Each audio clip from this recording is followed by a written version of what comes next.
Hi friends, இன்றைக்கி நம்ம வீட்டு கிச்சனை பார்க்கலாமா?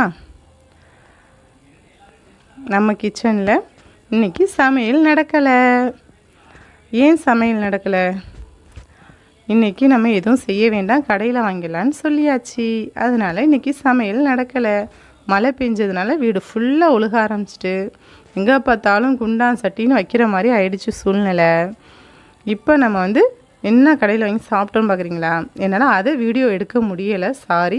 பசி ரொம்ப இருந்ததுனால வந்தோன்னே பிரித்து வச்சு சாப்பிட்டாச்சு. அதனால் கொஞ்சம் எடுத்து வச்சுருந்தேன், அதை வேணால் நான் காமிக்கிறேன். ஓகே, பாருங்கள். ஒன்றும் பெருசாக செய்யலை, சிக்கன் பிரியாணி தான் வாங்கிட்டு வந்தோம்.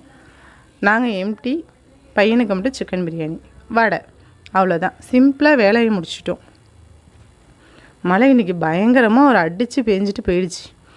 பூண்டு கடையில் போய் பூண்டு வாங்கிட்டு வந்தேன். பூண்டுனா எல்லோரும் சின்ன பூண்டு வாங்குவோம், நான் இந்த பெரிய பூண்டு தான் வாங்குவேன். அதான் டக்கு டக்குன்னு உரிச்சு டக்கு டக்குன்னு வேலையை பார்க்கலாம். மல்லி 70 ரூபாங்கிறாங்க. உங்கள் ஊரில் எவ்வளோன்னு சொல்லுங்கள். மல்லி ரேட்டு குறைஞ்சிருக்கா இல்லையா அப்படின்ட்டு. 1/2 கிலோ நான் வாங்கியிருக்கேன் மல்லி அரைக்கணும். போய் ரொம்ப வேலை இருக்குது. எங்கள் வீட்டு ஃபிஷ் தொட்டியை பார்த்தீங்களா எப்படி இருக்குன்ட்டு பார்த்துட்டு உங்கள் வீட்டில் எப்படி இருக்குன்னு சொல்லுங்கள் கமெண்ட்.